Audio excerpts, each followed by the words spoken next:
Welcome back to Public Administration 101. Proudly brought to you by Kano Consultants. For professional advice you can trust, in this video, we will be focusing on the various institutions tasked with supporting and enhancing the South African constitutional democracy and briefly discuss their roles and powers. But before we get into that, please remember to subscribe to this channel for more content. You can search for us using Kano Consultants. While you are here, make sure you check out our other videos in this series of Public Administration 101. Don't forget to like this video and leave us a comment to let us know which public administration topics you would like us to cover in future. Make sure you also share this video on your various social media platforms. Now that you have done that, let us get into today's video. As indicated, this video will focus on the roles and powers of institutions which have been created to support and enhance South Africa's constitutional democracy. These institutions are normally referred to as Chapter 9 institutions. As a starting point, we should mention that the South African Constitution is divided into 14 chapters. These chapters cover various aspects, as follows. At the beginning, there are amendments, and then the preamble to the Constitution. Then, there is Chapter 1, which covers the founding provisions of the Constitution. Chapter 2 deals with the Bill of Rights. Chapter 3 covers cooperative government. Chapter 4 deals with everything that concerns the South African Parliament. Chapter 5 focuses on the President and the National Executive. Chapter 6 covers all matters concerning provinces, while Chapter 7, on the other hand, covers matters that concern the local government. Chapter 8 focuses on the courts and the administration of justice. Chapter 9, which is the focus of this video, deals with state institutions that support and enhance the constitutional democracy. But before we get into this chapter, let us quickly list the rest of the chapters contained in the South African Constitution. Chapter 10 covers public administration, while Chapter 11 deals with security services. Chapter 12 focuses on traditional leaders. Chapter 13 covers finance matters. And last but certainly not least, Chapter 14, which focuses on a number of general provisions of the Constitution. Now let us get back to the relevant chapter of this video, which is Chapter 9. As indicated previously, Chapter 9 of the South African Constitution focuses on institutions that support and enhance democracy in South Africa, as well as the fundamental rights provided for under the Constitution. These institutions are diverse and include the Public Protector, the South African Human Rights Commission,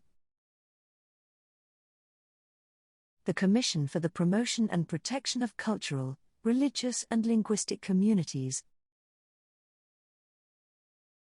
the Gender Commission, the Auditor-General, and the Independent Electoral Commission.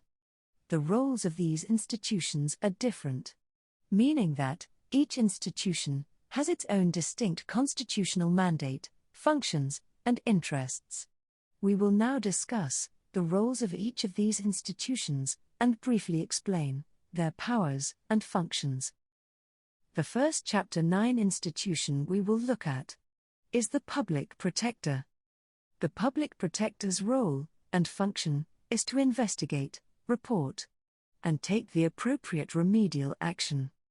This essentially means that the Public Protector has the duty and power to investigate any conduct in the state affairs or any conduct when it comes to the public administration of any sphere of government that is alleged to have been improper or which may result or resulted in any impropriety or prejudice.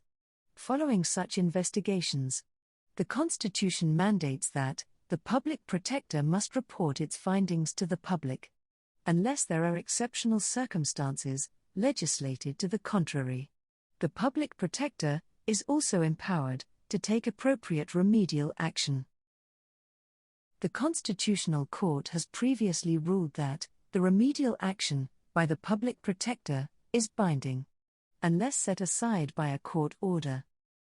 The next Chapter 9 institution is the South African Human Rights Commission, otherwise referred to as the SAHRC.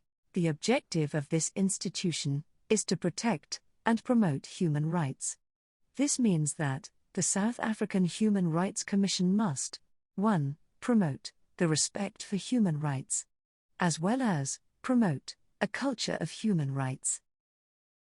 The Commission must also promote the protection, the development, as well as the attainment of human rights. The Commission must further monitor and assess the observance of human rights in the country. In order to accomplish its objectives, the South African Human Rights Commission is empowered to investigate and to report on the observance of human rights. Where it is found that human rights have been violated, the South African Human Rights Commission is empowered to take steps to secure appropriate redress. The South African Human Rights Commission also has the responsibility to carry out research and educate. The next Chapter 9 institution is the Commission for the Promotion and Protection of Cultural, Religious, and Linguistic Communities, otherwise referred to as the CRL Commission. The CRL Commission, essentially, has the constitutional mandate to protect and promote cultural, religious, and linguistic community rights.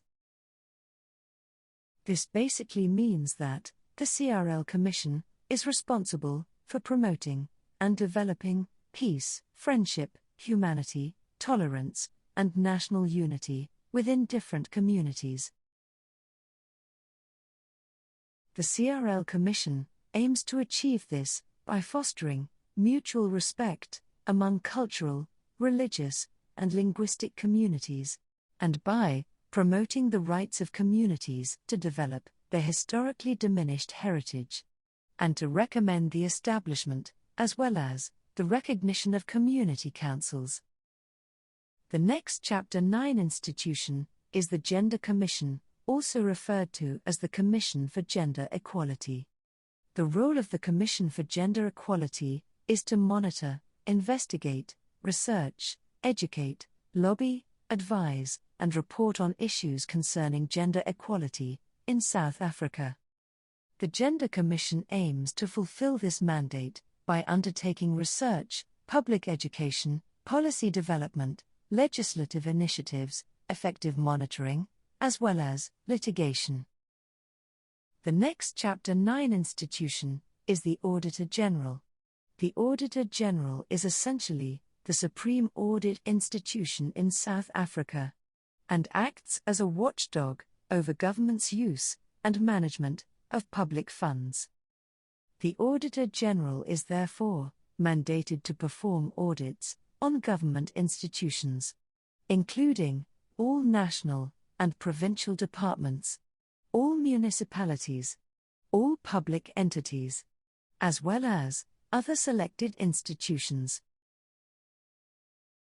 The purpose of these audits is to ensure that government funds are properly used and properly managed. After performing an audit, the Auditor-General must then provide a report on the outcome of the audit. The last, but certainly not least, Chapter 9 institution is the Independent Electoral Commission, otherwise known as the IEC, whose main function is to manage elections within South Africa, in order to ensure that such elections are free and fair. Essentially, the IEC is required to manage elections of national, provincial, as well as municipal legislative bodies.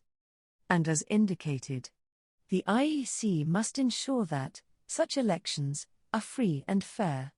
The IEC must also declare the results of such elections as soon as possible after the election has been conducted. To conclude, these Chapter 9 institutions exist to provide support to the democracy that many people in South Africa strived for. These Chapter 9 institutions further contribute to providing measures to ensure that government officials and institutions can be held accountable for their actions. These institutions also contribute to the South African transformation agenda, in which freedom, dignity, and equality prevail. This has been yet another lesson in public administration, proudly brought to you by Kano Consultants. For professional advice you can trust. As always, remember to subscribe, like, comment, and share this video. And don't forget to follow us on social media @Consult Kano.